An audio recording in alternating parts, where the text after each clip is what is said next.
सांची सोई दी ना। अरे उठा उठा के वो गेट पीट रहा बा। अरे बाप रे बाप दाई माँ, अरे ये जल्दी से हटाई, अगर देख लिए ना तो सब गड़बड़ हो जाई। हटाई हटाई जल्दी करी ना।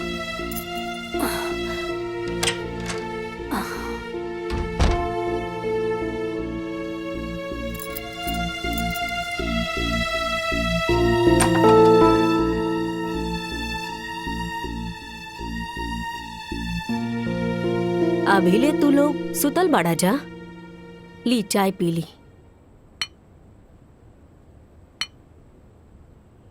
दाई माँ, एक छोटी सी गलती की वजह से रउआ अभी ले हमरा से नाराज बानी।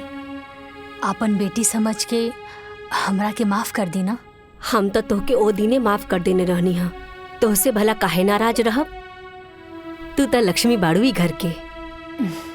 जल्दी से तैयार हो जा, काहे की मालकिन 2 दिन खातिर बाहर जाए वाली बाड़ी। अच्छा ठीक, बहुत काम बा, हम जाता नहीं। हाँ।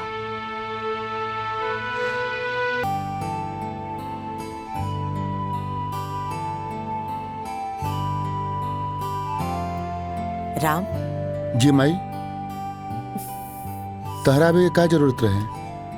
केहू के भेज के हमरा के बुलवा ले रह तू? कभी कभी ना हमार ममता ई बात का अनुमति ना देवेला। वैसे भी आज हम तो से अनुमति मांगे आइल बानी। अनुमति? वो हमरा से आप ले रहा हैं माई, हमके कुछ समझ में नहीं ख्या रहा बा। आपके हमरा से अनुमति लेवे के जरूरत कब से पड़ गई? जब से हमार बेटा शादी लायक हो गई। हाँ राम, हम तोरा खातिर लड़की देखी जा रहल बनी। तो क्या हमार पसंद पर कोनो एतराज तो नहीं है ना? तू चाहता हमारा संगे चल सकता ना? माई जिंदगी तोहार दिहल हा, और ई जिंदगी से जुड़ल जवन भी फैसला बा ओकर हकदार तू हो। हमके तोहार पसंद पे कोनो एतराज नहीं खे हमाई। तो ठीक बा, हम आवता नहीं। ठीक बा माई।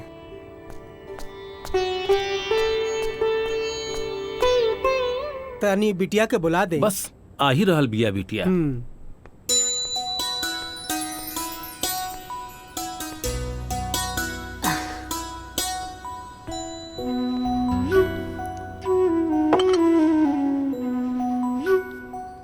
ली चाय पी।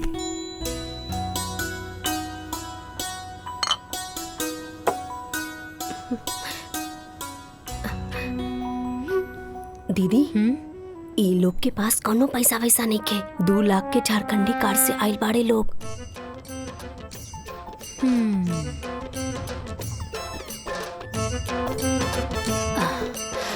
का काम करी नी?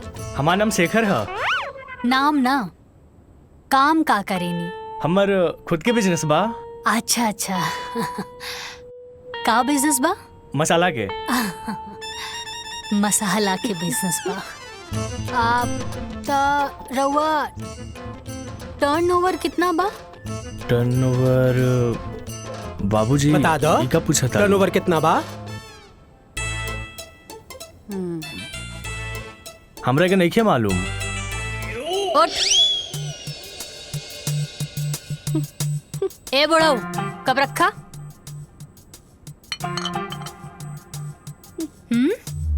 धोखेबाज।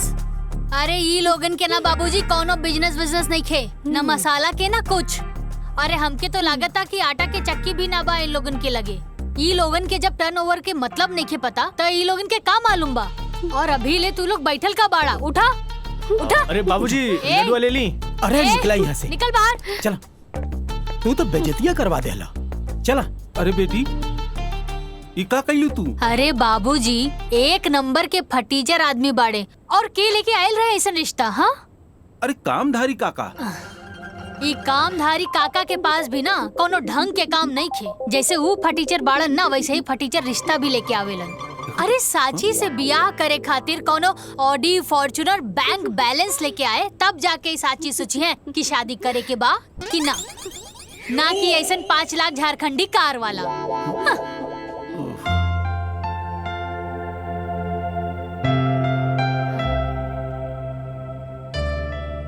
हाँ। प्रणाम। नमस्ते।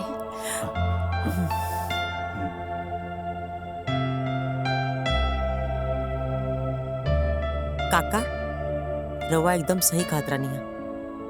इतना एकदम हमार फोटोकॉपी पिया। हमें इतने रवा के परेशान करत रानी ना, लेकिन देखिए आज का नहीं हमरा के है। हमके लेके पसंद है काका। बताओ बेटा का चाहिए तो के? जौन चीज कहबू ना एगो फोन कॉल पे तोरा सामने आ जाए। जौन गाड़ी कहबू ना हरा लाल पीला सब। पैसा का कोनो कमी नहीं की। तो निश्चिंत होके खर्चा करा। जिंदगी भर खर्चा करबू ना तब वो खत्म ना हो। हम चाहता नहीं कि शादी काल का काले हो जाए। ठीक बा नरेश भाई, काहे कि हमार शादी भी काले भय रहे। तो हमार बहू काल आई तो हमके खुशी हुई। शादी की तैयारी इतना जल्दी कैसे हुई? हाँ रवा होकर चिंता मत करी। अब रवा लोग हमारे को मजबूत रिश्तेदार बनी जा। सारा तैयारी हम खुद कर ले। आप लोग के खाली हो जा खड़ा रहे पड़ी। लेकिन एगो शर्त बा। जी शर्त का बा? ज्यादा कुछ ना। हम जैसे से कहब तो के खाली वैसे वैसे करत जाए के बा। आज जैसे से तू करत जेबू वैसे वैसे तहार तरक्की हो जाए। फिर जिंदगी भर बैठ के आराम से जीवन का मजा लिया।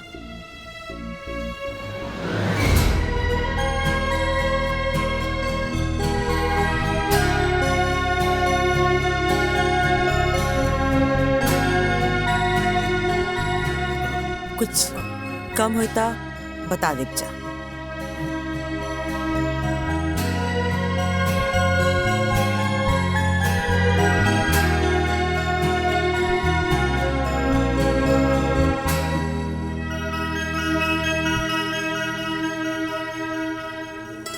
रख ला आशीर्वाद है।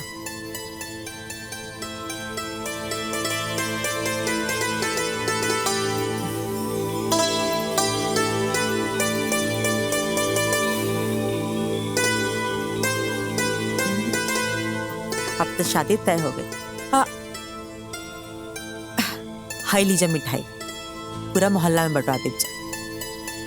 ठीक बैठे आज्ञा दीजिए।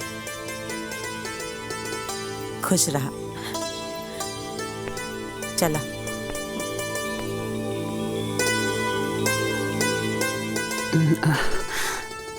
बिना लड़का देखे शादी के लिए हाँ कह दे लू?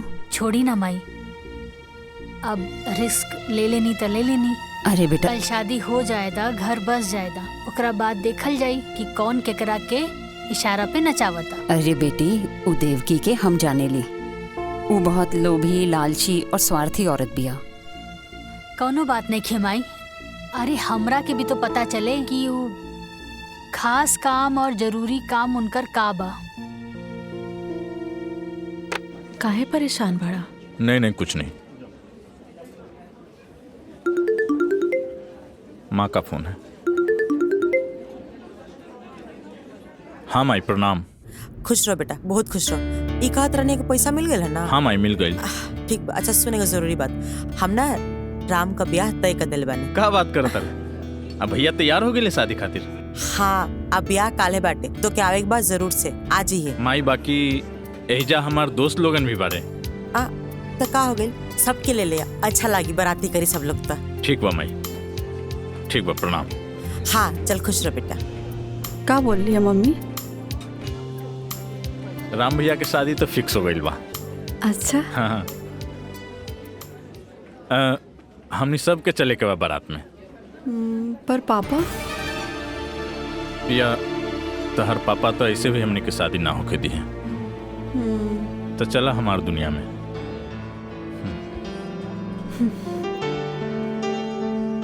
सोच ल जाइब तो फिर आइब ना। कोनो बात नहीं खे, जे होके हम देख ले। पक्का? पक्का। का जीजा जी, राम भैया कहाँ पड़न? अरे होइए कहीं हैं? आ तू सुनते सुनते पहुंच गया यहाँ तक। हैं? राम राम छिया छिया। कोची राम राम मतलब साफा एकदम हाया शर्म सब घोर के एकदम पी गई बड़ा। ससुराल में आके अब बिना काम के ससुराल में खाता रहा, शर्म नहीं के आवत? आ तू तो बड़का पहाड़ तोड़ता रहा ना। अरे तो हम जाके नौकर हैं, हम काम करेनी। देखत नहीं खी कि दिन भर कितना काम करत हैं? साथ में राम के दोस्तों हैं। ई कमाल शरीर हैं? फूल के गुब्बारा हो गइल बड़ा। अरे मर्दाना शक्ति जगावा, आए एजा से औरत के लेके निकला ठंडे ठंडे। बात करत देख, अभी देख नाश्ता आई गर्मा गरम। ये लेके आई, ये लेके आई। अरे हमर मेहरारू लेके आई। बैठा चुपचाप। ऐसन बात बा, मतलब दीदी तोरे खातिर नाश्ता बनावे गइल बाड़ी। हाँ हम देखत बानी। हाँ तो देख ली, देख ले। आ गई ले राम भैया। मटरू, हाँ बैठा बैठा।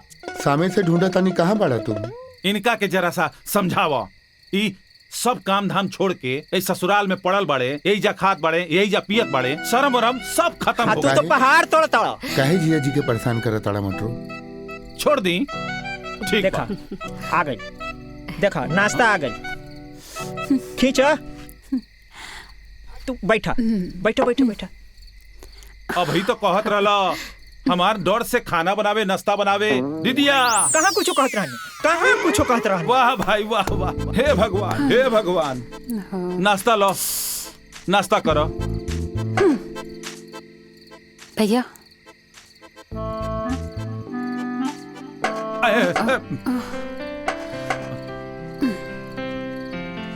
प्रणाम। खुश रह।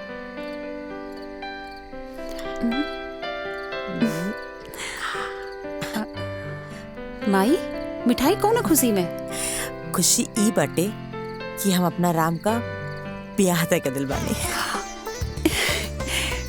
अब ब्याह काल्हे बाटे। माई, लक्ष्मण के कॉल कैलू? हाँ हाँ, तोरा लक्ष्मण के फोन कर दिल बानी। उ कल आ जाई, तू परेशान मत हो। फिलहाल तो हमरा संगे चला, तोहर कपड़ा खरीदे के बाद। चला।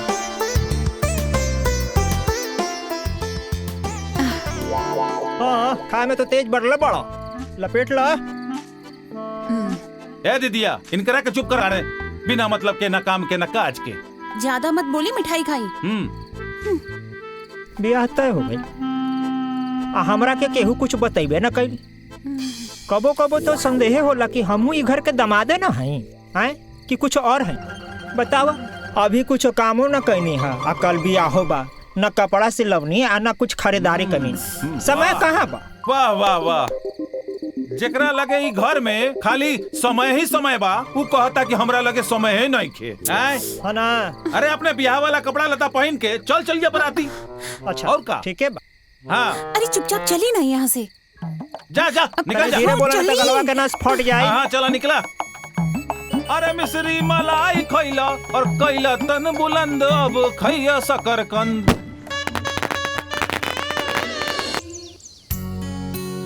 दाइमा ली, राम आओ को दुल्हन का आरती आप उतारे।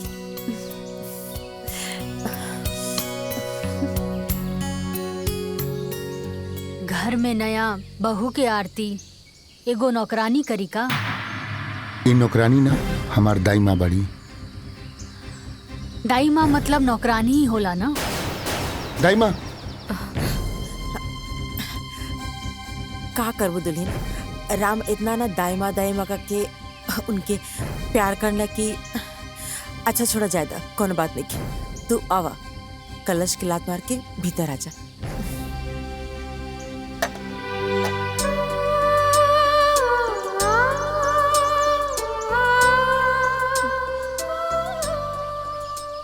ला, दुल्हा दुल्हन खातिर दूध भी आ गई। आप सब भौजी के परेशान न करो, ठीक है? अरे दीदी, हमनी भौजी के परेशान ना करता नहीं, हमनी तो जान पहचान बनावे आइल बानी। का जीजा? माई माई। अरे काहे परेशान करता सन? चल जा सन, आजो का आराम कर दसन। जा पार्टी कर सन। हाँ, शुभ काम में देरी कैसन? पार्टी मनौला ढेर दिन हो गइल बा। चला। हाँ, रवा की तो यही सब में मन लागत। हाँ, चलो चलो चलो चलो चलो पार्टी मनावे। चला। दुल्हन,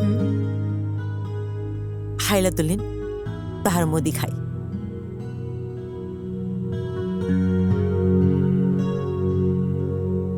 पूरा 5 लाख कहा। आज से तो के कुछ भी जरूरत हुई हमके बता दिया, तोहर पूरा ख्याल हम रखब। हाँ, आज से न बहू, राम का जिम्मेदारी हम तो के सब पता नहीं। राम के तू अब अपना मुट्ठी में रखिया। जाना तो ना, हर औरत के अपना पति के ना अपना मुट्ठी में रखे के चाहिए। कहे कि मर्द का जात था कभी भी बिगड़ सकेला। और एगो दूसर बात, जबले हमार काम ना हो जाए तबले तो के राम से दूरी बना के रखे के पड़ी, ठीक बा ना?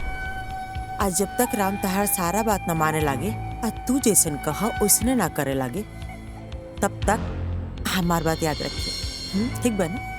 आज जैसे समय आई हम तो एक काम बता दे, तू बस वो छोटा सा काम कर दिया, फिर तार जिंदगी आजाद हो जाए, फिर आराम से अपन जिंदगी एंजॉय करत रही। जी सासू माँ, हम समझ गई नी। रउआ जैसन कहब हम वैसे नहीं करब। शाबाश, चलो ठीक बा, अब तू आराम कर।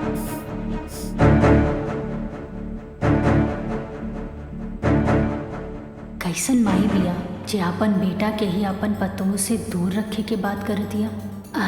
बिया त लोग घर खानदान बढ़ावे खातिर करे ना लोग। खैर हमरा के का करे के बा, जे हुक्म चलावे के बा चलावे दा।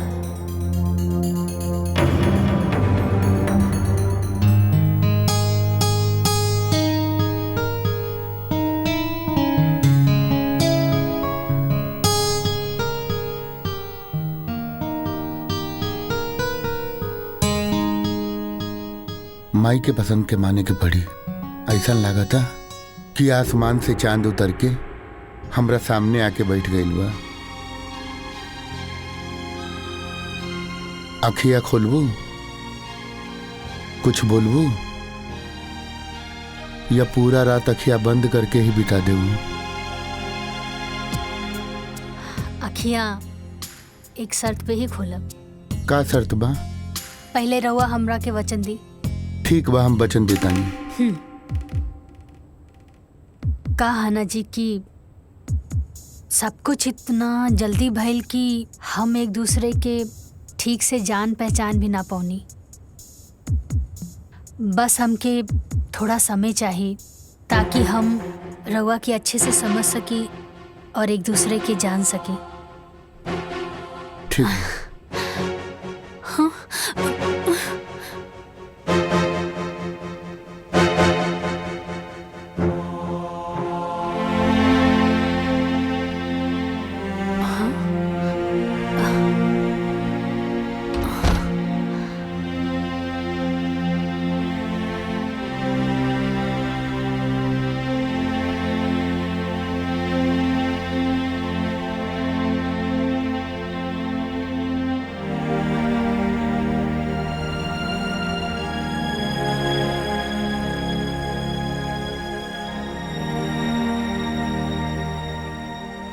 हमरा के माफ कर दिया। थैंक यू भगवान जी। रवा तो हमरा के सब कुछ दे देनी, बस कुछ दिन के बाद बा, ओकरा बाद हमने के एक हो जाई। हाँ।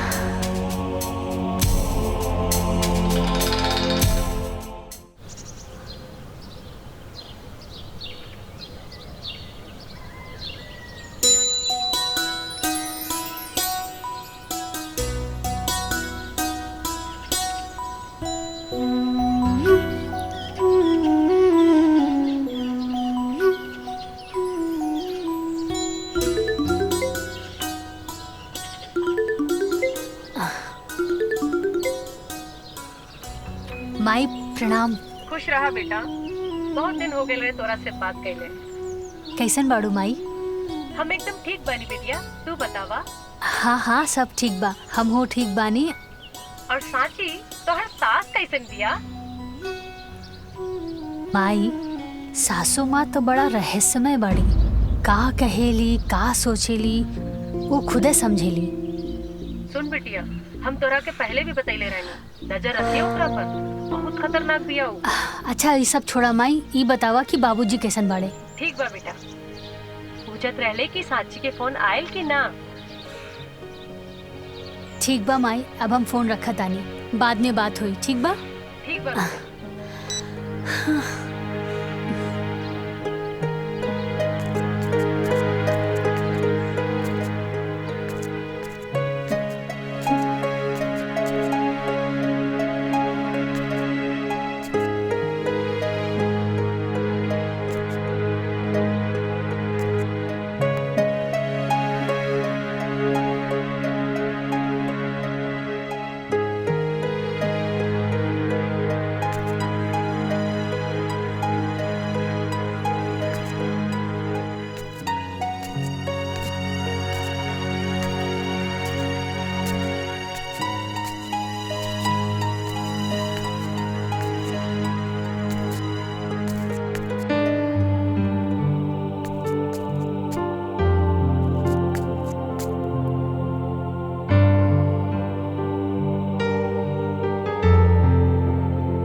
बेटा जी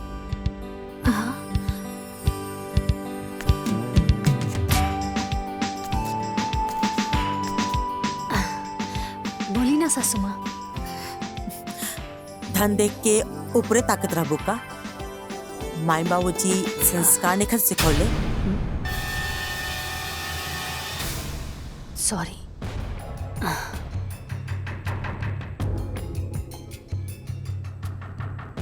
भोरे भोरे ना तोहार नजर हमरा पाँव पे होके के चाहिए। आ ओकरा बाद दाई माँ का संगे किचन में। आ बाकी काम देखे खातिर त अभी हमार हाथ पर सलामत बा। ठीक बा ना? बकरा के माई कब तक खैर मनाई। आज राउ टाइम बा, चलाला हुकूमत। कल हमार आई त हम बताई। दुखा गल का? कोई बात ना, आगे से ध्यान रखिए। आगे से हमसे पूछे बिना उन्हें मत जिया। काहे सासू माँ, भूत प्रेत के वास बाकाओं में? जितना बोलल जाता ना उतना सुनल करा। ढेर दिमाग लगाव का जरूरत नहीं है। ठीक बना? आपन दिमाग मत चलावा, भीतर जा। आखिर ऐसन का बा वो दिशा में जे हमरा से छुपावत अड़ी? ये कमरा के रास्ता हम जरूर खोल के रहब।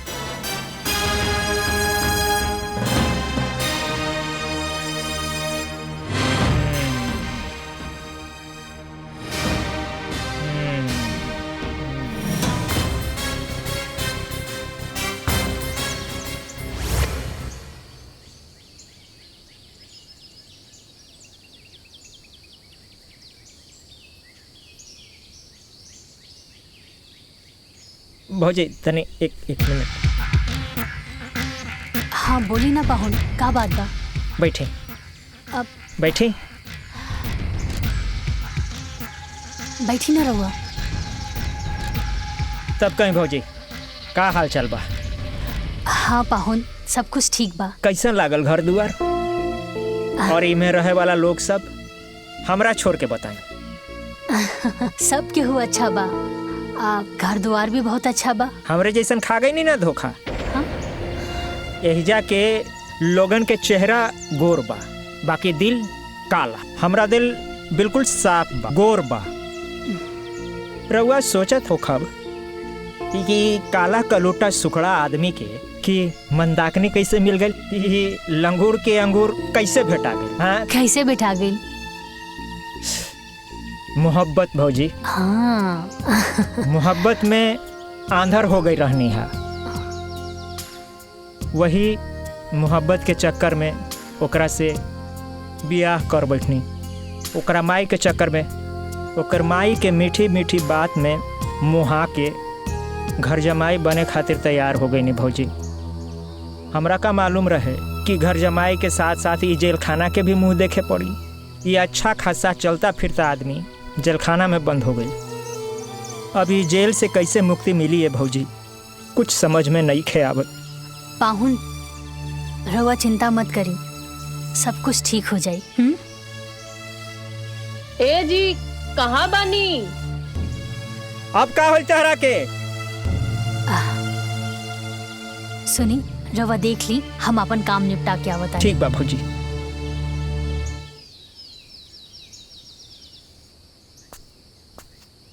अरे प्रिया, अभी तक तू तैयार ना भइलू? चल फटाफट तैयार हो जा। जौकी लोग भी तैयार हो गए हैं, छोड़ दी है तरह। चला, ताकि तू फिर वहाँ आके हमारा इस्तेमाल कर सका। एक बात कान खोल के सुन ले लक्ष्मण, तार झांसा में बहुत आ गई नहीं। अब यहाँ से हम कहीं न जाए, हम घरे जाए के सारा रास्ता बंद हो चुकल बा। प्रिया, हम तहरा से कहले बानी हम माई से बात करब, तू काहे इतना टेंशन लेता रू? कह दिया नी ना कि हम कहीं न जाए, मतलब कहीं न जाए। तू जाके पहले माई से बात करा, फिर हम यहाँ से कहीं जाए। बहुत हो गए लक्ष्मण तुहार। हम कहनी है ना बात करब, तू समझत काहे नहीं खूब? बस ठीक बा। ये बात सुनत सुनत हमके 5 साल बीत गए, अब बहुत हो गए। अब तुहार हम एक भी बात बर्दाश्त ना करब। तू जा अपन माई से बात करा और सारा बात क्लियर करा। तब हम यहाँ से कहीं जाइब, वरना तू भूल जा कि हम कहीं जाइब। अब तो तुम्हार भाई के शादी भी हो गई बा। ठीक बा ठीक बा ठीक। दिमाग अपन शांत रखा। अभी तैयार हो जा फटाफट। वहाँ जौकी लोग तहर इंतजार करत हुई हैं। तू तैयार हो जा फटाफट। हम जा तनी माई से बात कर। तू निकला, ठीक बा?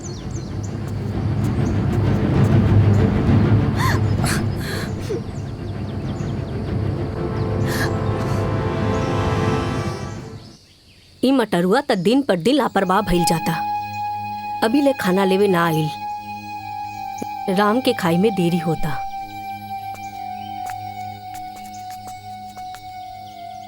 दाई माँ, रवा केहू के इंतजार करतानी का? मटरुआ अभी ले ना आइल। राम के खाना खाई में बहुत देरी हो जाई। अरे दादी, हम ले जाके टिफिन दे देतानी। लाई।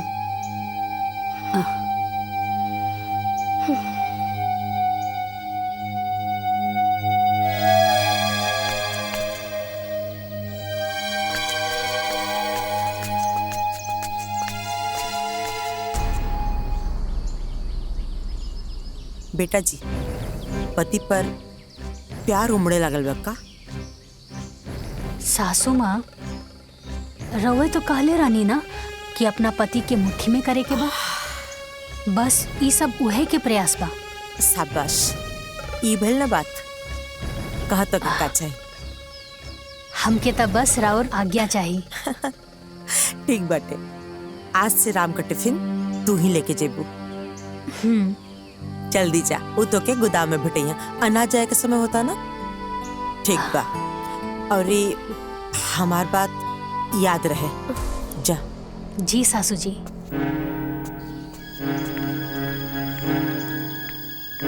एक बार बस हमार सासू माँ जी के काम खत्म हो जाए, ओकरा बाद हमके हमार पति से मिले खातिर केहू ना रोक सकेला।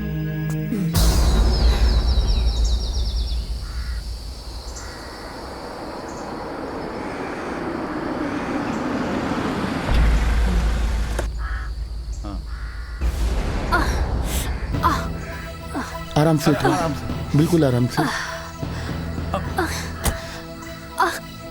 रुका। हम डॉक्टर के बुलावता नहीं। चलिए।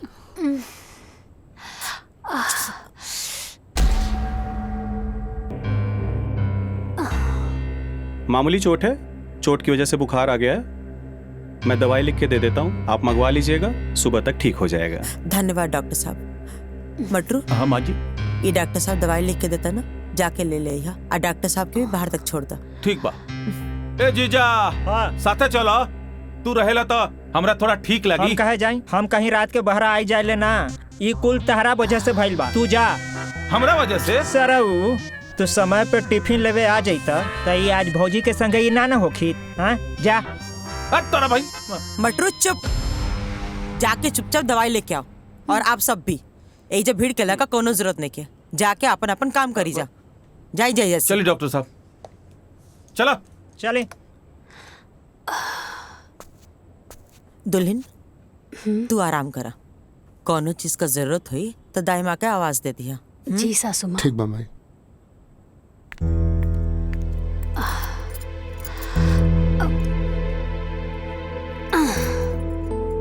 अरे रहे दी ना रहुआ, हमके कंबल दीदी।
सांची। सोई दी ना। अरे उठा उठा के वो गेट पीट रहल बा। अरे बाप रे बाप दाई माँ, अरे ये जल्दी से हटाई, अगर देख ली ना तो सब गड़बड़ हो जाई। हटाई हटाई जल्दी करी ना।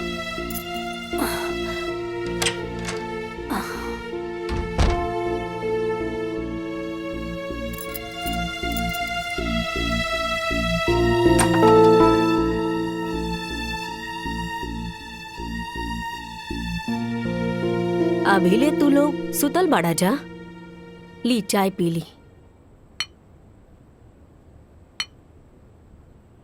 दाई माँ, एक छोटी सी गलती की वजह से रउआ अभी ले हमरा से नाराज बानी। आपन बेटी समझ के हमरा के माफ कर दी ना। हम तो तोहके ओ दिने माफ कर देने रहनी हा, तोहसे भला काहे नाराज रहब। तू तो लक्ष्मी बाड़ू ही घर के। जल्दी से तैयार हो जा, काहे की मालकिन 2 दिन खातिर बाहर जाए वाली बाड़ी। अच्छा ठीक, बहुत काम बा, हम जाता नहीं। हाँ।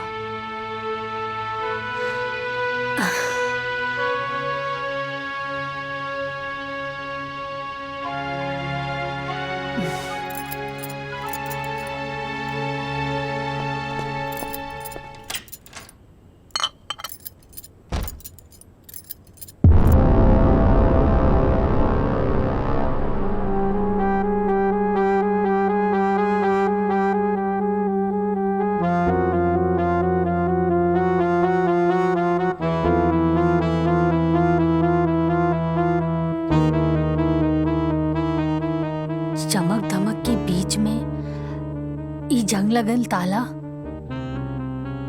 कहीं कमरा में कोनो राज तो दफन नहीं खे।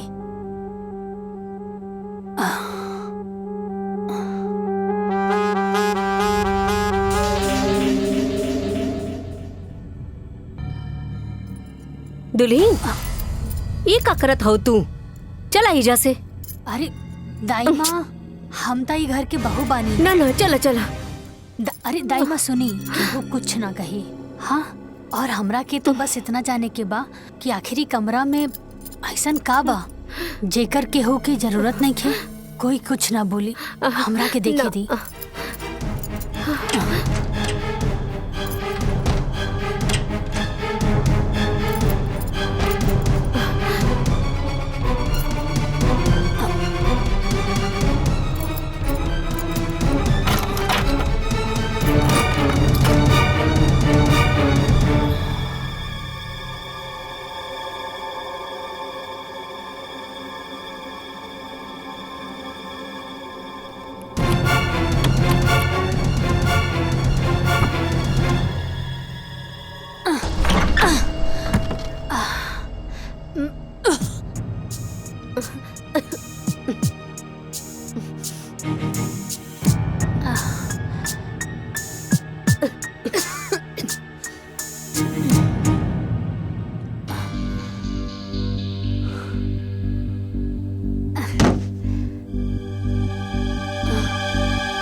दाई माँ, ई के बा? ई मालिक के तस्वीर बा दुल्हीन।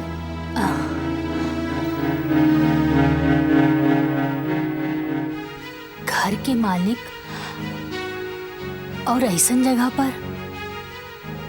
अरे जब घर के मालिक के उचित स्थान नहीं के मिलल, तब बाकी लोगन के हालत तो बड़ा गड़बड़ हुई ना दाई माँ।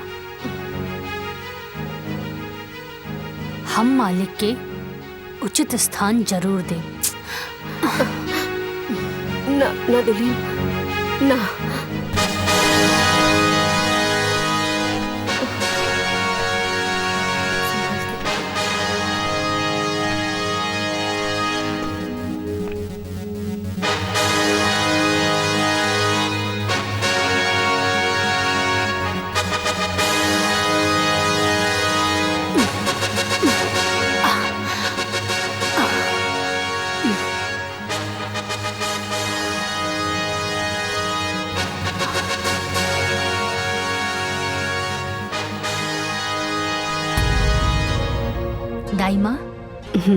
अब देख ला, घर के मालिक के उनका उचित स्थान मिल गई। एक काम करी, ई पेंटिंग के हटवा दी यहाँ से, ठीक है? ठीक बा दुल्हन।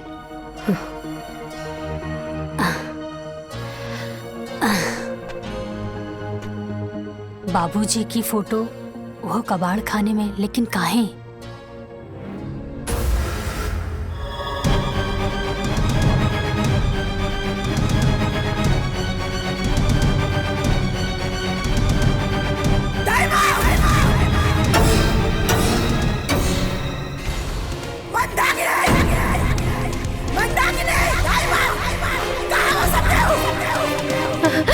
हाँ मलकिन, कहाँ भाई माई? मंदाकिनी, ये फोटो आई जा क्या टांगला सा? हाँ? अरे बाप, क्या टांगला सा ये फोटो आई जा? पता ना भाई। हाँ? अरे ये फोटो का हाथ गोड़ डाला, आपने आगे टंगा दिला? हाँ? ठाकुर साहब के फोटो ता हम ही लगौनी है। तो इतना हिम्मत? हाँ?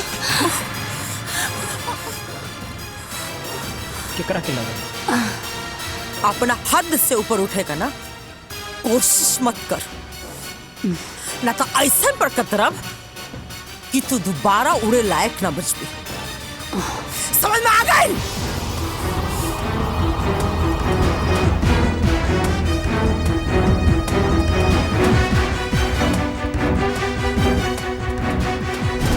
का भइल माई? कुछ ना बेटा, वो साची ना तार बाबूजी का फोटो लगोले बारी।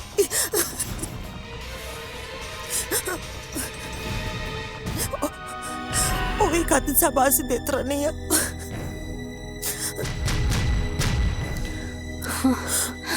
चुप हो जा माई, मत रो माई। माई हम ओके कैसे समझाई कि वो आज ले उनकर फोटो इजा काहे ना लगौन? अरे हमके तो यकीन ना होला कि वो नहीं कौन। मत रो माई। बाकी कोनो बात ना, अगर दुल्हन फोटो लगाइए दिले बाड़ी तो ये दुल्हन ओ पाएगो मालो टांग दो। ए माई, माई चुप हो जा माई। अब जब बाबूजी के प्यार हमनी के किस्मत में लिखले नहीं खे, तो कोई भी कुछ का कर सकेला माई। लक्ष्मण बिल्कुल सही कहता रे माई, मत रो माई। माई चुप हो जा माई। देखी ना, फोटो में लागत अड़े कि अभी बोल पड़ी हैं। कितना आस रहे हमरो इनका से मिले के, लेकिन देखी आज मिलबो कहीं तो फोटो पर माला लटकल बा। चुप हो जाई माई। माई बाबूजी हमनी के छोड़ के ना गईले, हमनी के बीच में बाड़े। एगो फोटो खातिर इतना गुस्सा। ससुर जी की फोटो देखकर सासू माँ तो एकदम आग बबूला हो गई। अपना पति से इतना नफरत काहे? कुछ तो बात जरूर बा। आखिर सासू माँ के हमरा से ऐसा कौन जरूरी काम हा? कहीं एकर मतलब ई तना कि हमरा के हमार पति से ना मिले देवे के हिस्सा भी यह प्लान के बा। ना तो एगो सास अपन बेटा के अपन बहू से मिले खातिर काहे रोकी? हाँ।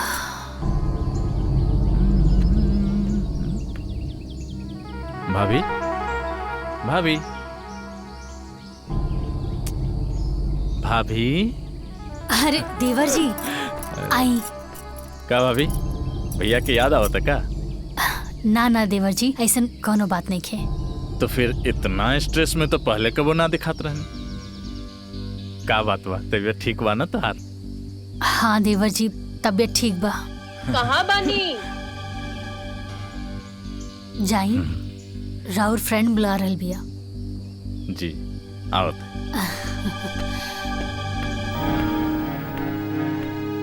हाँ, आखिर केकरा से पूछी जे हमरा के सच बतावे। दाई माँ, हाँ दुल्हन, एक कप चाय मिली का? हाँ हाँ, अभी हम लेके आवतानी। हम गार्डन में बानी, ओइजा लेके आ जाइए। ठीक बा, हम ओही जे लेके आ जाई।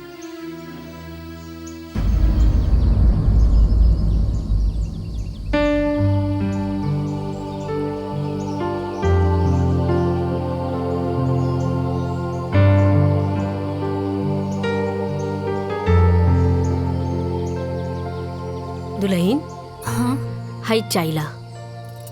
लाई दाई माँ।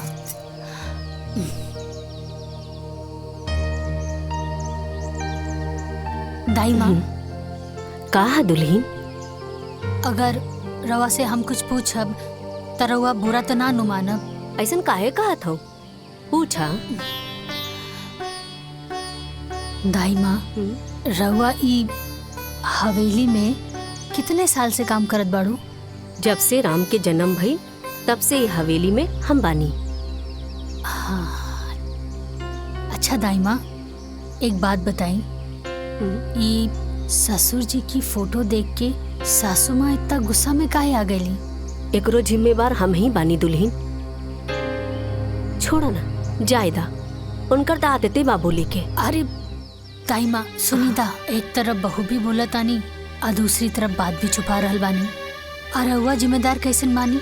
का बताई दुल्हन, राम जब 5 साल के रहने तबे मालकिन के स्वर्गवास हो गई और मालकिन की याद में ठाकुर साहब दिन रात नशा में ही रहे लगने। तब ठाकुर साहब से हम ही जीत गईनी कि हमर गांव में एगो हमर सहेली बा, ओकरा से बियाह कर ली। और ठाकुर साहब भी बात खातिर तैयार भी हो गईलन। और एक दिन देवकी, एक बात हम था कि यही में क्लियर कर देता नहीं कि हमरा से कबो संतान के तू उम्मीद मत रखिया। काहे के हमनी लगे एक संतान बा जेकरा पर तहार पूरा अधिकार रही, ताकि कबो भी हम संतान का कमी ना होके दे। ताकि हमारा बात से कोना एतराज तो नहीं खे? ठीक बा।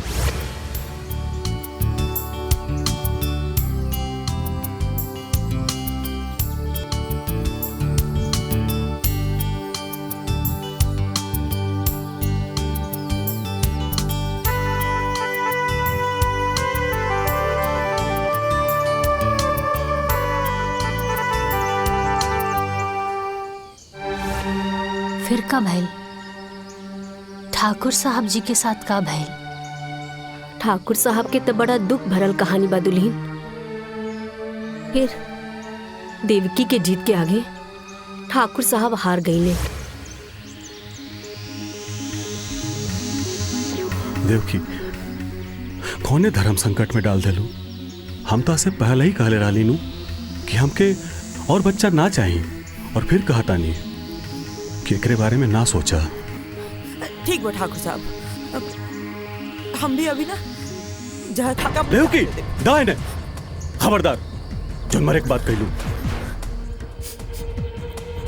ठीक बा, तू जैसन कहबू उहे हुई, पर भगवान खातिर मरे के बात मत करो।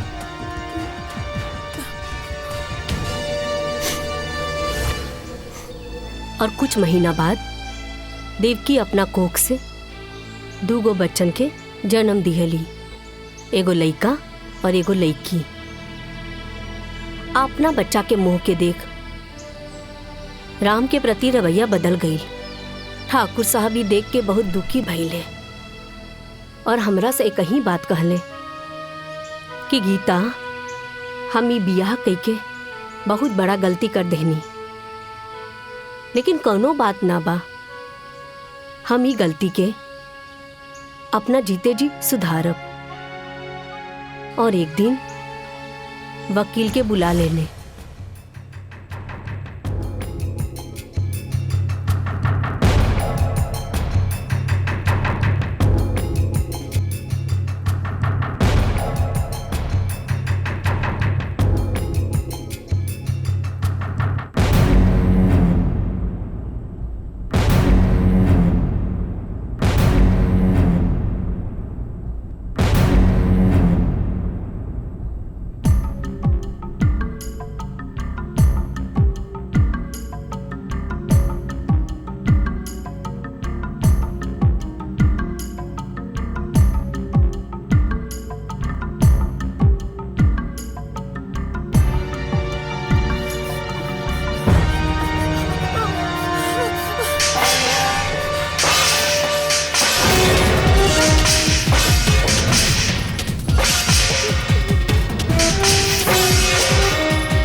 उरवा काका ले रनिया हाँ सौतेली ना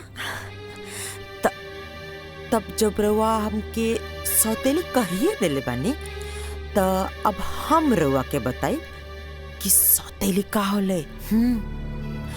तो रवा के का लागल कि रवा वसीयत बदल के जंग जीत लेनी। अरे जंग था अब शुरू भला। रवा आज से अभी से हमरा खातिर मर गई।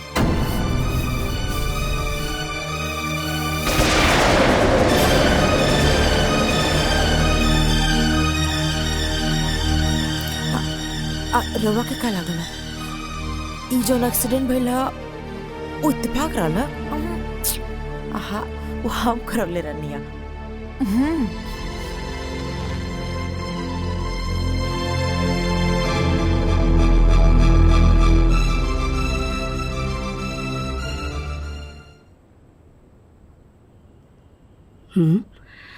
अरे मालिक कहाँ गए? हाँ हाँ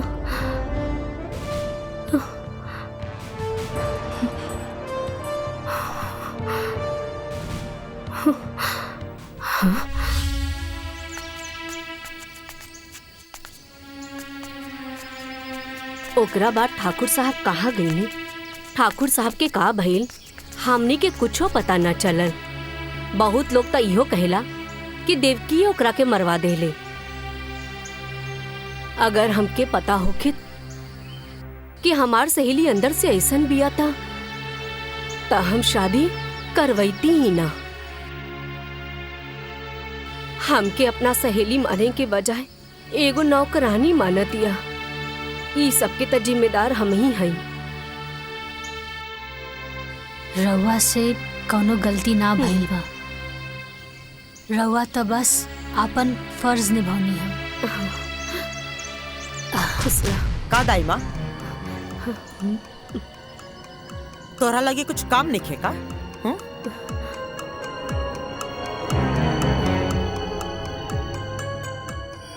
ए लड़की तू रुक।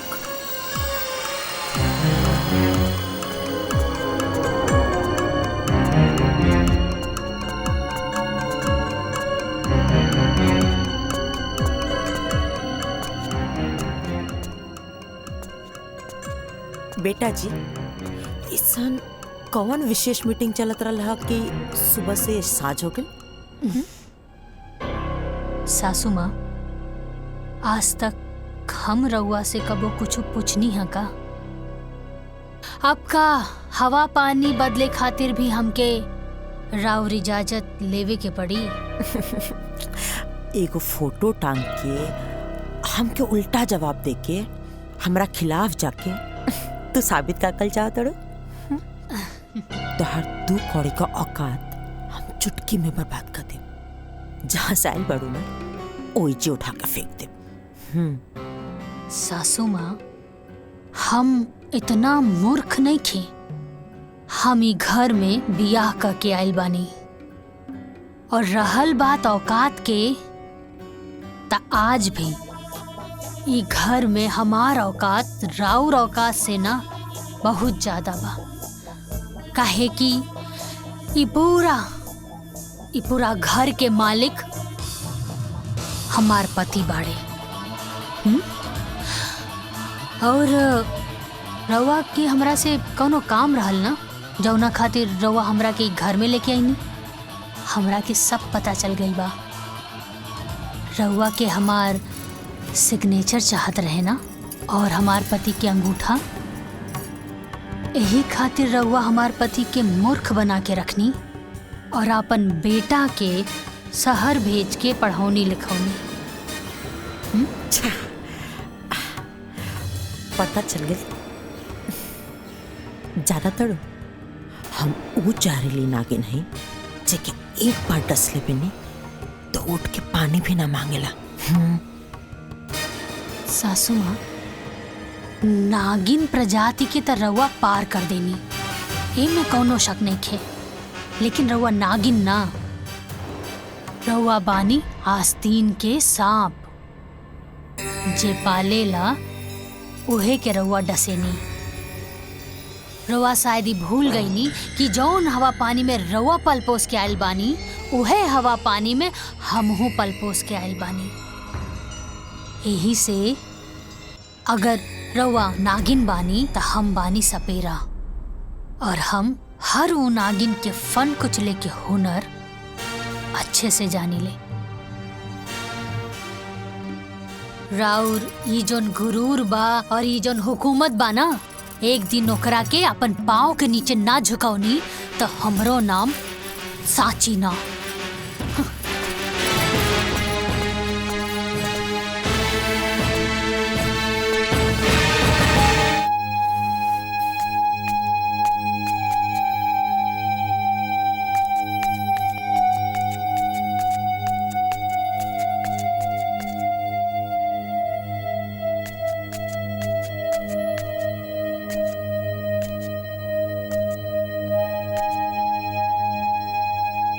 भौजी सुनी ना, 1 मिनट सुनी ना।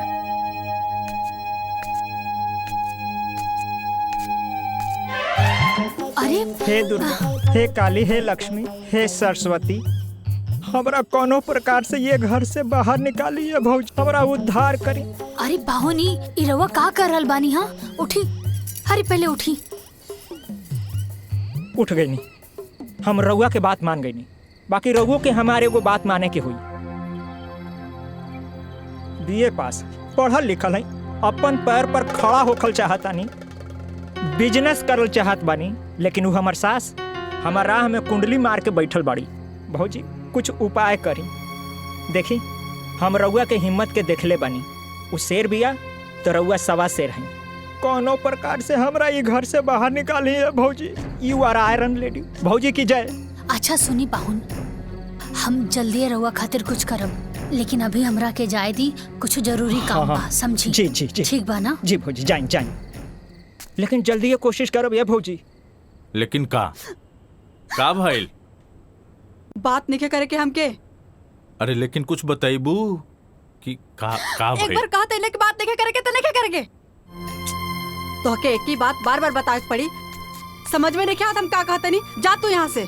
अरे का हमार बात सुना, काहे इतना गुस्सा कर? लक्ष्मण, घर में अला कितना दिन हो गए, तू का के लेके आयल हमरा के कि भैया के शादी होते ही तुम माई से बात कर लेबा। अब तो भैया के शादी भी इतना दिन हो गई, तू का चाहता रहा तोहर घर में हम दोस्त बन के रही? तार जब मन करला तू मस्ती करे आ जाला। अरे इतनी बात माई से बात कर ला शादी के लिए, और तो के माई से बात करे में इतना काहे डर लगा था? तू ना बात कर सकेला तो बोला हम बात करी माँ जी से। तू हमार बात सुना, तू इतना हड़बड़ात काहे बारू? सही वक्त आते ही हम माई से बात करब। बहुत हो गल तोहार, ये बात सुनो सुनो हमके 5 साल बीत गई। अब तू जा यहाँ से, हमके नहीं क्या बात करके, तू जा यहाँ से। सुना, अरे वाह, ये तो कमाल हो गई। देवर बाबू शहर से डिग्री ना बीवी लेके आयल बाड़े, और ये खबर से घर वाले बेखबर बा। हरी तो ब्रेकिंग न्यूज मिल गई साची। आई सासू माँ, बतानी। मलकिन, नाश्ता में इतना देर? हाँ, लेके आ बतानी। यहाँ को नाटक मत करिए, ओके? पीछे लड़ियाल चला तारू। यही से बैठी ना, यही से बैठी।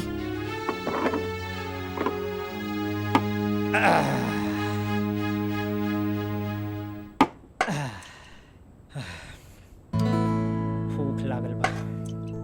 हटी। प्रणाम माई। माई बहुत भूख लागल बा, खाना दा ना। दाई माँ हमरो लावा। दाई माँ रोटी दा। आज कुछ चटपटा नहीं खे बनल बा का? आए का मेहमान जी, कुछ खुशखबरी आवे वाला बा का? जौन चटर पटर खाए के मन करता। सारा तहरा से मुंहे लगावल बेकार बा। हाँ ठीक कहला।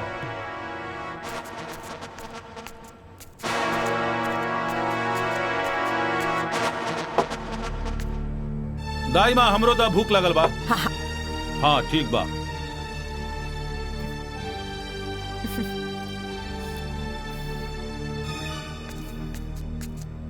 रउआ उठी, ऊपर बैठ के खाना खाई।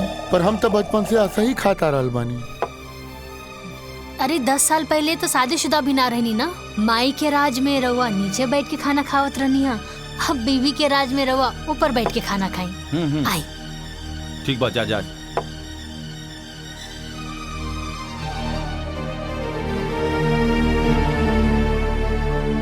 आई बैठी।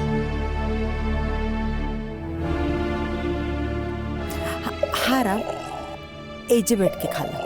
अब तू घरवाली जी वाला हो गल बाड़ा, अब हमार बात का कौन वैल्यू? ना माई, ऐसन बात नहीं है। अगर तू कह तो फिर हम वही जगह जाके बैठ जाए।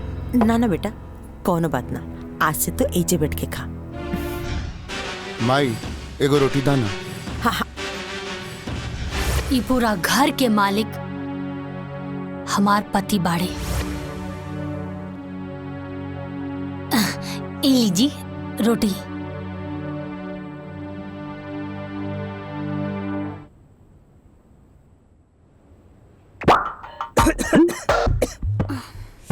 कितना तीखा भाई सब्जी।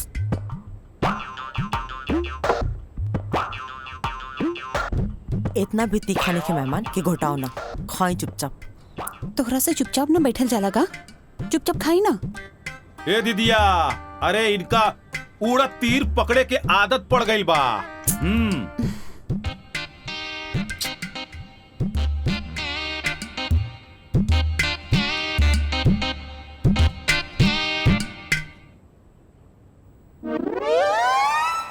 देवर जी, प्रिया राउर सिर्फ फ्रेंड ही बिया या फ्रेंड से कुछ ऊपर? अरे हमार कहे के मतलब है कि फ्रेंड ही बिया तब तो ठीक बा, काहे से कि अब राउर उम्र भी हो गल बा बिया करे खातिर। ता हमनी के गांव में लड़की ढूंढल जाए का, काहे से कि हमार गांव में ना बहुत सुंदर सुंदर लड़की बिया। का सासू माँ? बहू तो के लक्ष्मण का चिंता करेगा कोनो जरूरत नहीं है, अभी होकर माई जिंदा भी है। हम आप सबसे कुछ कहल चाहता नहीं। हम और लक्ष्मण 3-4 साल से लिविंग रिलेशन में बानी जा, तो आपके कोई और लड़की ढूंढने की जरूरत नहीं है। हाँ माई, प्रिया सही कह रही बिया।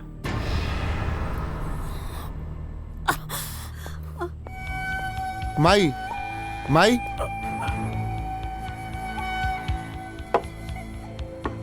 लक्ष्मण लक्ष्मण, जा जाके माई से तू माफी मांगा। भैया तू हो चला ना। ना हम न जाए, तू जाके माफी मांगा। ठीक।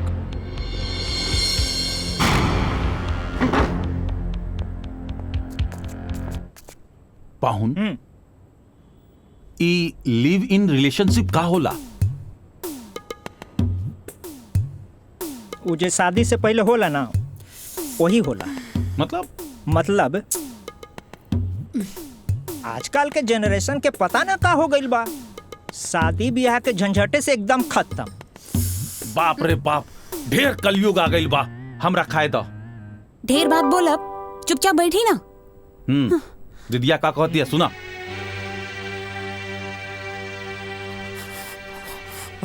पानी सर से ऊपर जाए लागल बटे, अब जल्दी कुछ ना कुछ करेगा पड़ी।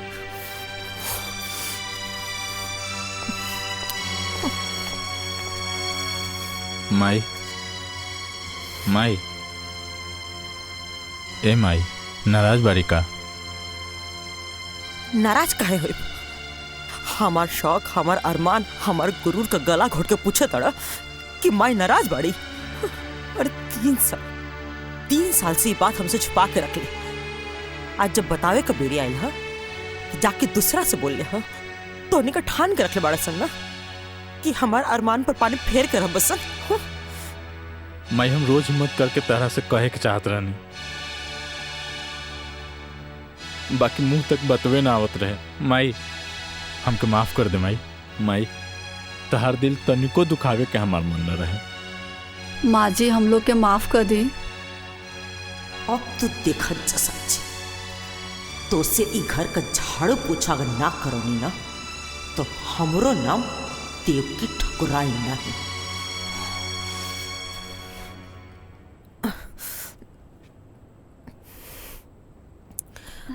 प्रिया तो हमके शुरू से पसंद रही बुद्धू।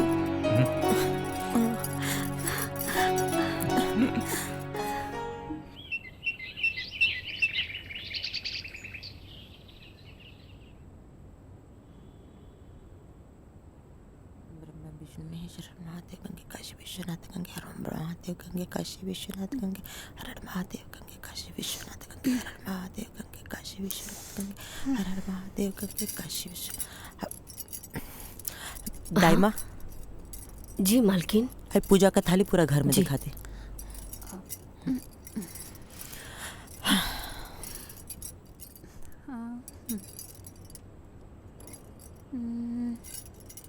प्रिया बहू।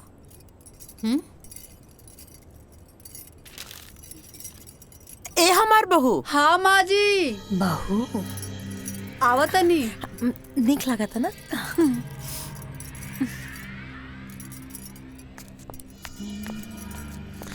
प्रिया पे बहुत अच्छा लगी।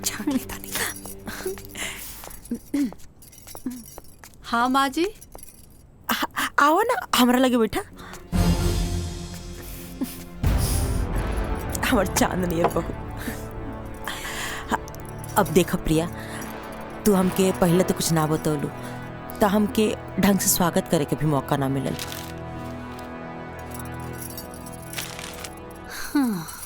ना तो हम इतना धूमधाम से तुम्हारा स्वागत करती ना कि जमाना का खुलल का खुलले रह जाए। बाकी कौन बात ना, अभी भी देर नहीं भइल।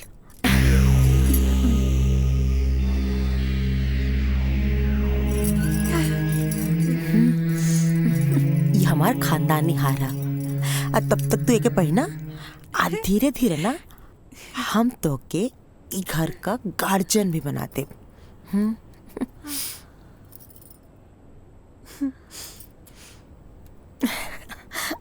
प्रणाम भाई। खुश रख। लक्ष्मण। हाँ माई। प्रिया का मम्मी पापा जी के ना संदेशा भेज दो कि हम लोग से रिश्ता का बात कर चाहते नहीं। माई हम तरह से बोले के भूल गई नहीं। प्रिया के माई बाबूजी हमेशा खातिर छोड़ के चल गई ने।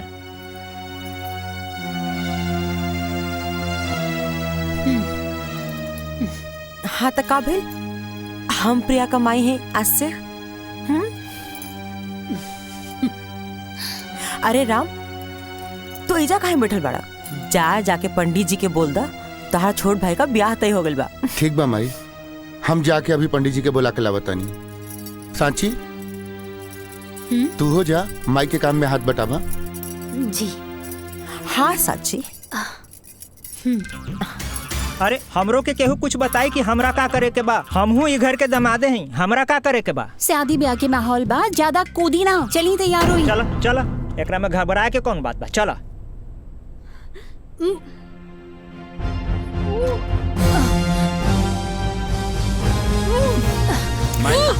माई असली भाभी भाभी। अरे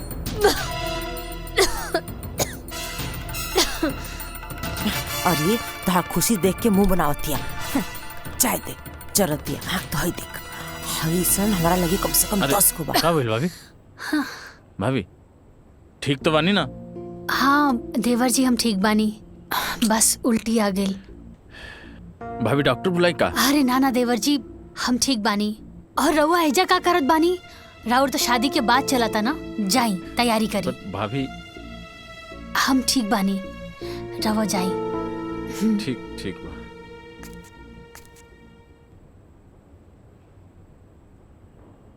हाँ।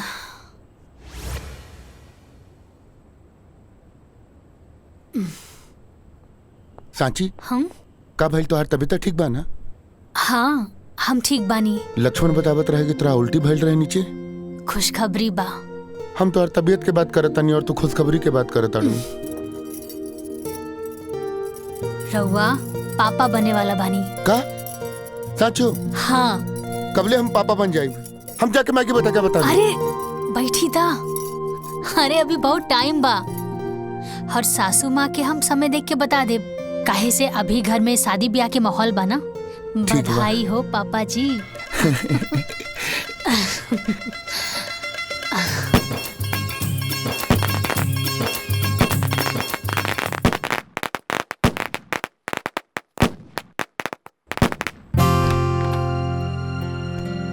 प्रिया, हम आवतानी भाभी के देख के। आजे देखल जरूरी बका, कल चल जी हा। आवे जा चुपचाप बैठा।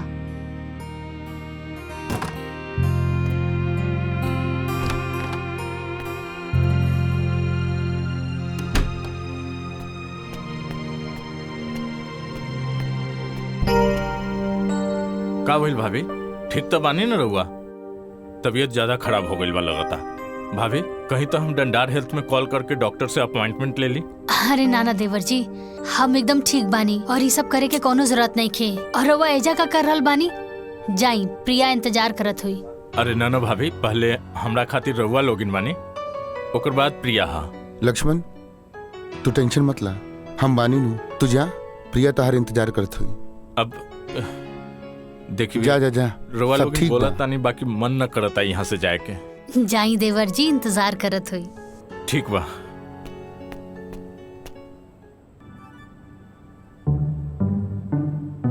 एक बात बताई, सच में हम बड़ा किस्मत वाला बानी जी, हमके ऐसन देवर जी मिलल बड़े। हाय तोहार मुंह दिखाई। बहुत अच्छा बा, बहुत यूनिक बा। लक्ष्मण कहाँ बा प्रिया? उ गइल बड़े साची भाभी के देखे, बीमार बड़ी। हमार तो अपने लेकर पराया हो गई बा। हमार लड़का मतलब? प्रिया, ओ राम हमार अपन बेटा ना हा। अरे उ सौतेला ह, सौतेला।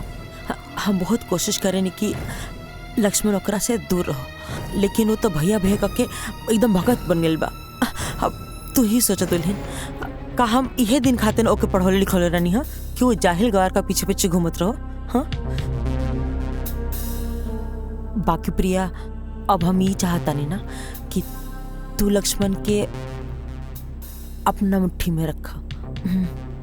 हाँ, कोशिश करिए कि लक्ष्मण जितना हो सको वो नौकरन से दूर रहो। हाँ हाँ, ठीक बाटे, तो अपन ध्यान रखिए, ठीक बा?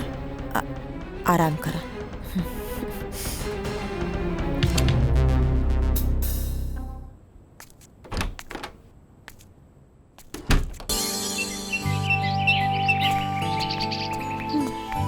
पूरा काम हो जाता।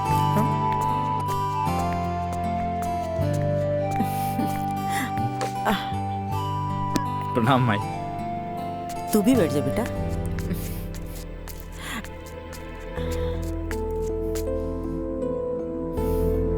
प्रणाम माई। प्रणाम माई। दामाद जी सुबह से दिखत ना रहनी, कहीं व्यस्त रहनी का? थोड़ा काम रहे, इनकरे साथे तो रहनी। जीजा जी हमरे साथे रहले हैं माई। काम सही चलता ना? हाँ माई, ठीक चलता।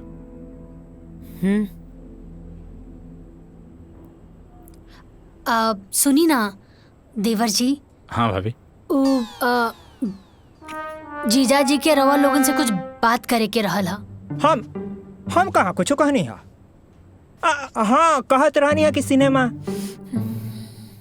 जीजा जी, रवा तो कोनो बिजनेस की बात करत रहनी है ना? हाँ हाँ, याद पड़। हम चाहत रहनी है कि हम बिजनेस शुरू करल चाहत रहनी है। बाकी यहाँ ना जौनपुर में अपने जिला। ये तो बहुत अच्छा बात बा माई। बढ़िया बात बना, लेकिन एकरा खातिर तो धन चाहिए। तई में परेशानी का बा? टिकट हम बना देता नहीं, अब फाइनेंस का व्यवस्था माई कर दी। वाह, ससुरार होके तो ऐसा। सासू माँ तो साक्षात लक्ष्मी है। दामाद जी, रवा के नहीं लागत कि रवा आजकल मेढक नियर ढेर फुद करता नहीं? माई, जीजा जी अपना जिला जौनपुर में व्यापार करे के प्लान कैले बने। राम बेटा, इकुल इनका बस का बात नहीं है। वो जैसे बाना उनके ओसी ही रहता। रवा को दिक्कत बाका दामाद जी? एक बार मौका तो देके देखें। हम मौका पे चौका ना मारब, तराउर दामाद ना। माई, जब जीजा जी इतना कॉन्फिडेंस में कहा ताड़े तो एक बार मौका देला में का दिक्कत बा माई? हाँ माई, अब जब भैया भी कह रहल बारे तो जीजा जी के एक मौका देवे के चाहिए हमनी के। ठीक बा, अगर सब करी है इच्छा बात तो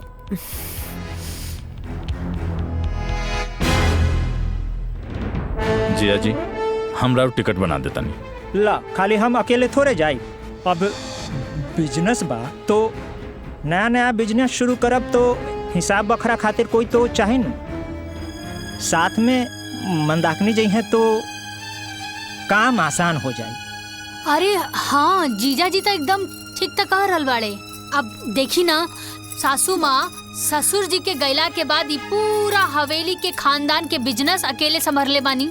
कुल हिसाब किताब अम्मा जी अकेले देखत बानी, और हमनी के भी देखी हमनी कैसे पूरा अपन ससुराल के जिम्मेदारी उठावत बानी।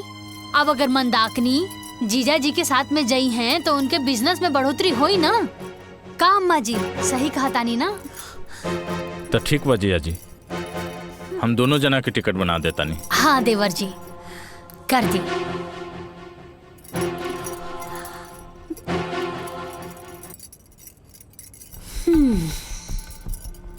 ली जीजा जी, टिकट तो बन गई। असम के ट्रेन बराबर टिकट बन गई जी। शाम के ट्रेन बा। तहार बहुत बहुत धन्यवाद। ठीक बात है, चलो चल जल्दी चलो, सामान पैक करे के हुई। चलो चलो चलो। अरे सुनो ना, सुनो सुनो, चल चल जल्दी चल। चला ढेर मानी सामान बिखरल हुई, सबके समेटे के हुई। चलो चलो, अरे चला ना, चलो चल चल चल चला चला। प्रिया हाँ जा तू हेल्प करा। ठीक बा। हम मठू के बोलैले आवतनी। भैया हम भी चलता नहीं। आओ चला। जमाई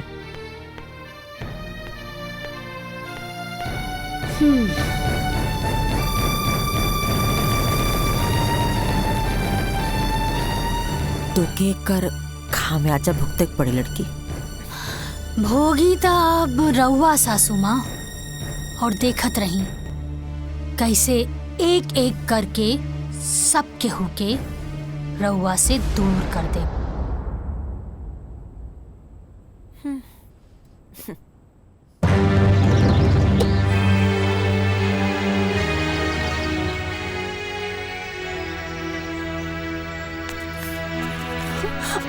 अरे चला चला, गाड़ी छूट जाए। चला चलो बैठो बैठो बैठो। प्रणाम। चलो माई चलो तनी। ठीक बात है, चलो तनी।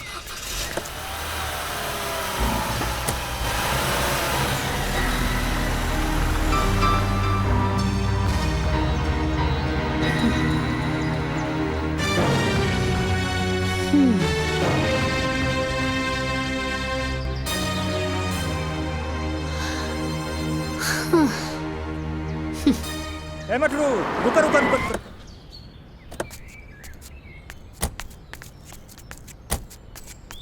ए जीजा जी का भाई झाड़ा लग गई का?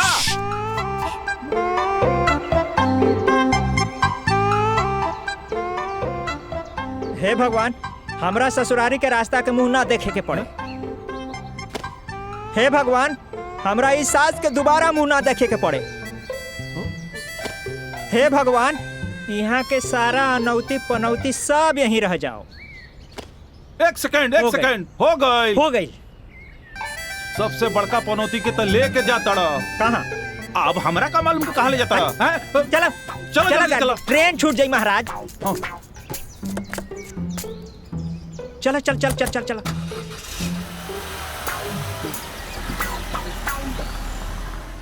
दाई माँ, ये फोटो देख के लागता कि इनकरा के कहीं ना कहीं हम देखले बानी, लेकिन कहाँ देखले बानी याद नहीं के आवत।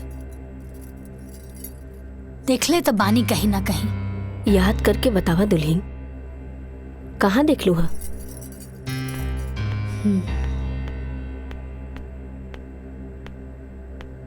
दाई माँ, एक कप कॉफी मिली का?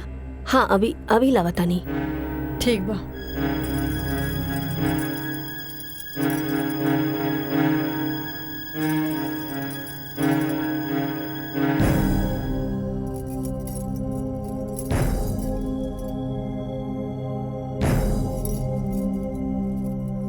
दाई माँ, हाँ कॉफी बनावे में कितना टाइम लगा था? बस हो गई, अब ये लागत नहीं। पता न कहाँ से सब उठ के आ जाला।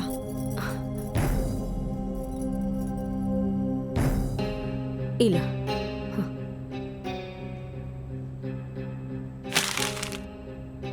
इतना टाइम लागेला कॉफी बनावे में?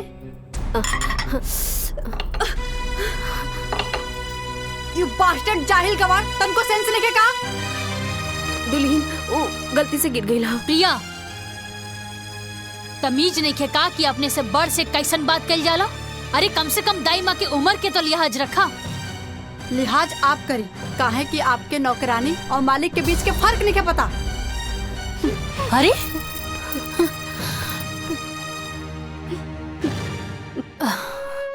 दाई माँ, दाई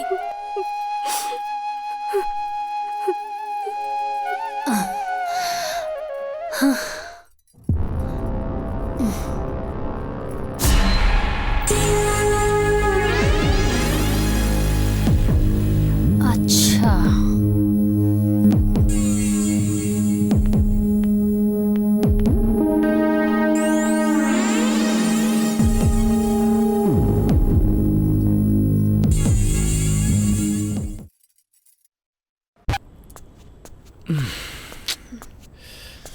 अरे वाह, का बात बा, आज तो कुछ ज्यादा ही सुंदर लगा तारू।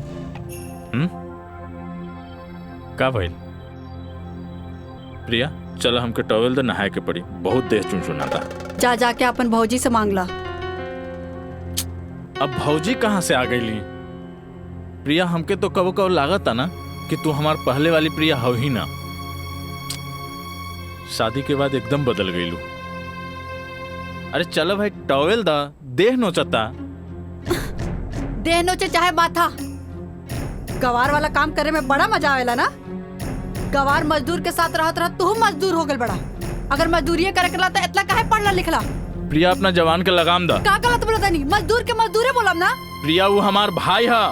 भाई या तो का गवार हा? प्रिया लक्ष्मण,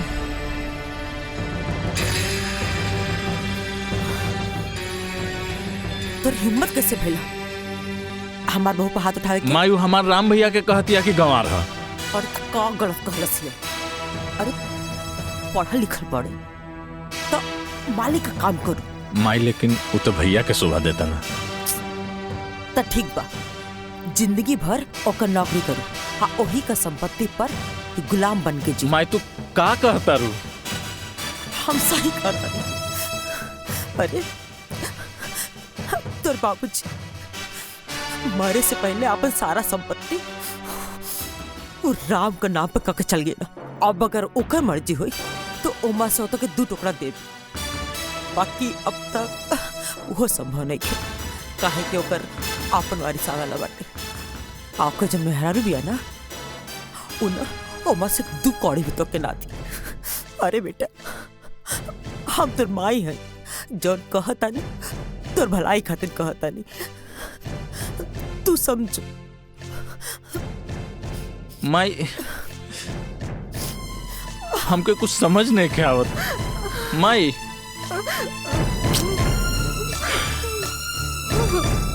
का हो रहा बस समझ में नहीं के आती। राम भैया, राम भैया, ओ राम भैया।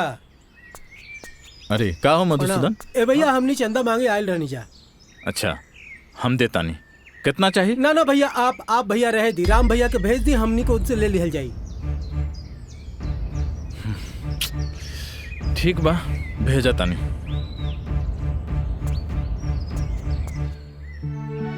देखा राम भैया आ गए। भैया का भइल मधुसूदन? भैया हमने मंदिर में पूजा अर्चना खातिर चंदा मांगे आयल बानी। अच्छा, कोनो बात ना, हर साल के तरह ए साल भी पूरा पूजा के खर्चा हमरा तरफ से रही। ठीक है भैया। है ला पैसा। जी भैया। कोनो चीज में कमी ना होके के चाहिए। ठीक है भैया। निसंकोच कोनो बात हुई तो बताइए। जी भैया, प्रणाम। ठीक बा। प्रणाम भैया। लक्ष्मण, का भैया? नाश्ता कैला है? हो गई। हम मटरू भाई थोड़ा बाहर जाता नहीं काम से, तू खेते पे जाके पानी पटा ली है। भैया आपन काम ना खुद ही करे के चाहिए। ऐसे भी हमके अभी बहुत काम बा अपन प्रोजेक्ट पे। आई पढ़ाई लिखाई हम खेती गृहस्थी करे खातिर नेखे कहीं ध्यान रखिया। आदमी अधिक पढ़ला लिखला के बाद थोड़ा सा डिस्टर्ब हो जाला का। चुप छोट भाई बा चल। हाँ चला।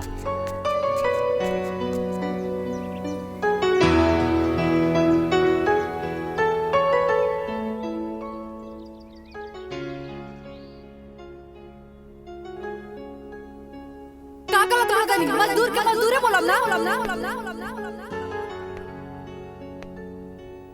जिंदगी भर ओकर नौकरी कर ओही का संपत्ति पर गुलाम बन हम सही अरे तोर बाप मरे से पहले अपन सारा संपत्ति राम का नाम पे करके चल गया। अब अगर ओकर मर्जी हो तो ओमा से तो दू टुकड़ा दे और खाली फोने में बात करता रहा बका मैं मिले के मन ना करला। तार भैया का जन्मदिन भी आवे वाला बाटे, हो सके तो समय निकाल के आ जाइए। अगर मजदूरी करकला तो इतना काहे पढ़ला लिखला।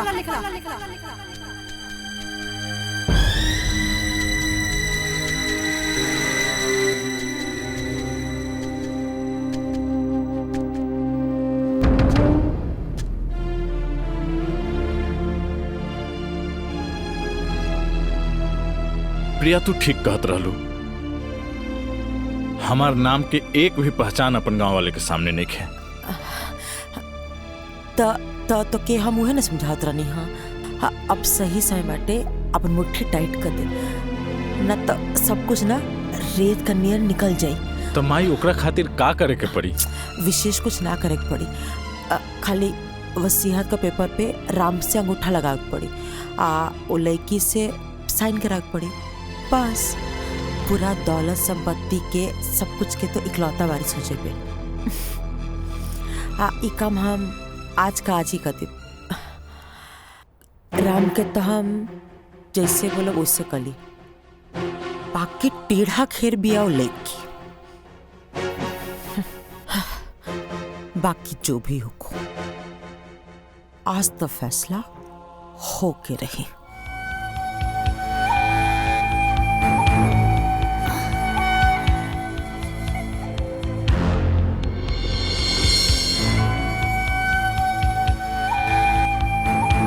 देवर जी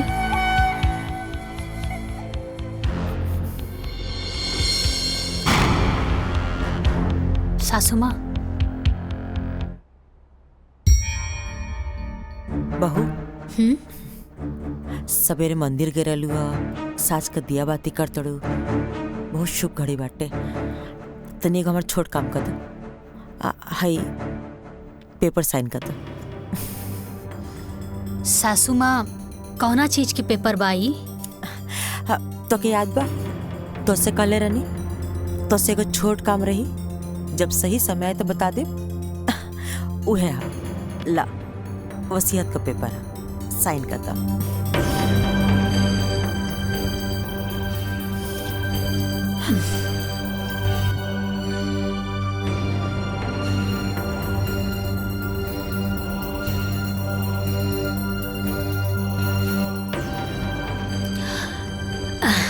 ब्रह्मा विष्णु महेश भी कहीं है ना सासू माँ, तब वो जाकर हम ही पेपर पे साइन ना करब।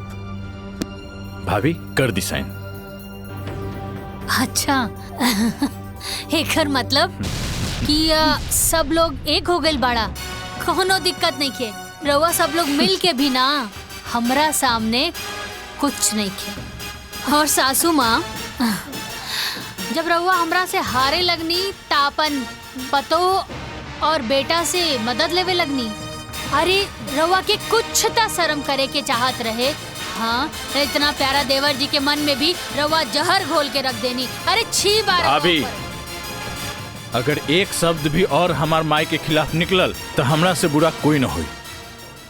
हाँ हटी देवर जी हटी।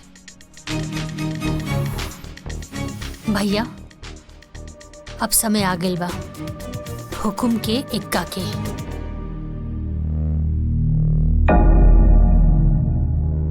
सासू माँ तू डाल डाल त हम पात पात।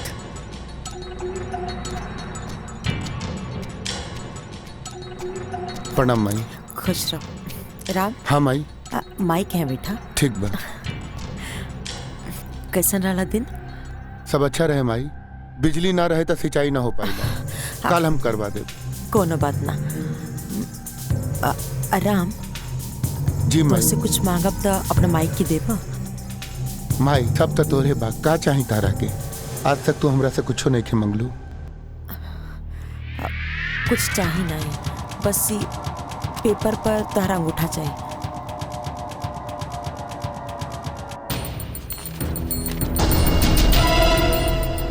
यहाँ पे माई।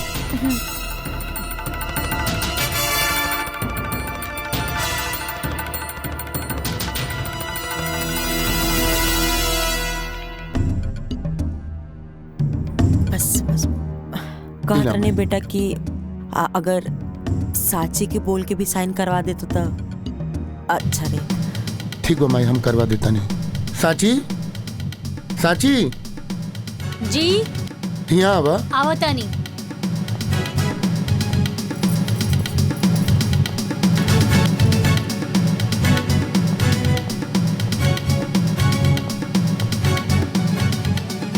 का भैल जी? साची है पेपर पर साइन कर दा। रउआ क देनी का? हाँ हम अंगूठा लगा देनी है। रउआ भी ना इतना सीधा बानी। ए लेकी हमरा के ज्यादा टाइम नहीं है, चुपचाप जल्दी से साइन कर। सासू माँ रउआ गलत जगह प्रयास करतानी। हम कहनी ना कि हम ई पेपर पे साइन नइखे करब और कबो ना करब। साची जिद मत करा, साइन कर दा। रउआ के पता भी बा कि का बा? अरे वसीहत के पेपर बाई। ए लेकी ते चुपचाप साइन कर बिक्की। हाजी तुर सुहाग के मिटा के रखती। अगर रउआ के मारे के बा ना तो हमरा के मारी। तो के मार के का करब? तो क्या तोर बच्चा के ते घर में नौकर बना के रखो। माई ई तू का कहा ताड़ू? उहे जौन तू सुनता बोल चुपचाप अपन मेहरारू का कि साइन करो पेपर पर। साची साइन कर देना। माई के काहे गुस्सा देवा बता? माजी देखत का बनी, गोली चला दी। ना माई, गोली चलावे के बात ना भइल देखो सौतेला भाई पे इतना मुंह दे काहे दिखाओ दिन माजी गोली चला दी। सौतेला? तहार दिमाग खराब हो गेल बा। ये सब का बोला तारू? प्रिया सही कह दिया। ई राम तो हर सौतेला भाई हो। माजी गोली चलाई। ना माई, ना माई, लक्ष्मण माई ना। माई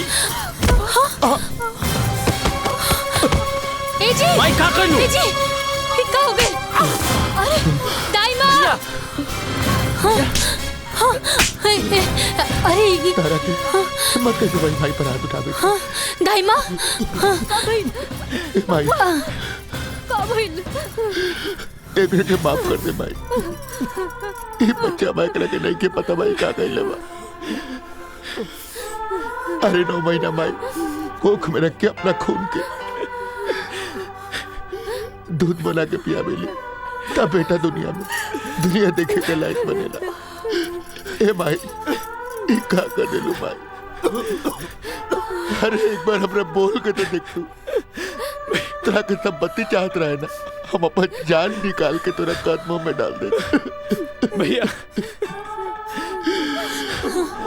भैया भैया बेटा बेटा राम भैया आखिरकार तू हमरे बेटा के मार देले। माई एही खातिर ब्याह के लाइन लड़ी तारा। माई का कर देलू माई? कौने जन्म का बदला ले तारू तू हमसे? लेके चले अस्पताल लेके चले। भैया राम लेके चले। राम जल्दी जल्दी जल्दी।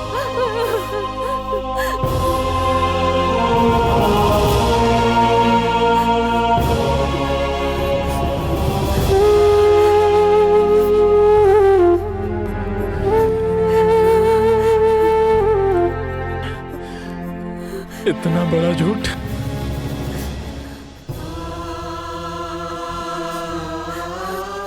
हमके तो तू कहले रहलू हमार बाबूजी ना मारे।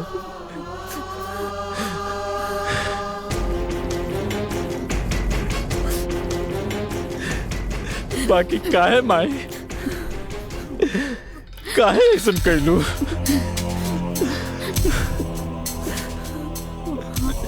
ना ना चाहिए हमके धन संपत्ति, घर दुआर।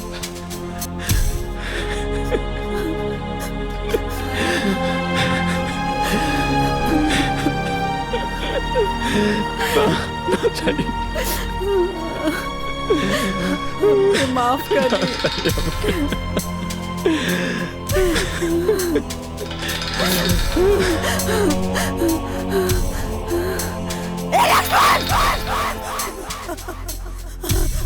लक्ष्मण,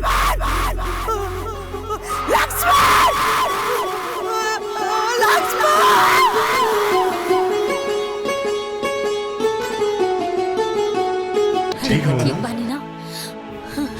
हाँ हम ठीक बने।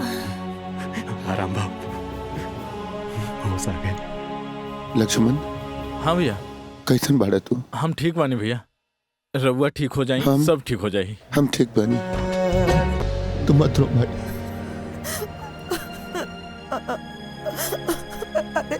तोरा हमरा से थोड़ा भी नफरत ना होला? हर कोनो बात से कबो हम बुरा मन लिया माई। मत रो माई, मत रो माई। तू माफी मत मांग माई। अगर हमरा से कोनो गलती भइल बा तो हमरा के माफ कर। हम ठीक बानी माई। माई मत रो ना माई, मत रो।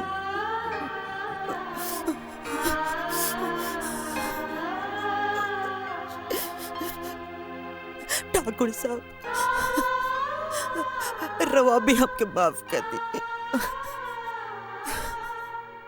अरे अरे हम लोभ में आके ना अपन फर्ज भुला गए रहनी। हमार परिवार हमके लौटा दी, हमार परिवार हमके लौटा दी ठाकुर साहब। देवकी, सुबह के भूलल अगर शाम के घर आ जाए तो ओकरा भूलल ना कहल जाला। देवकी, गलती हमार है। अगर हम ताके सौतेली ना कहती तो तू सौतेला व्यवहार ना कर तू। लक्ष्मण, माई के चुप करावा। माई तू चुप हो जा।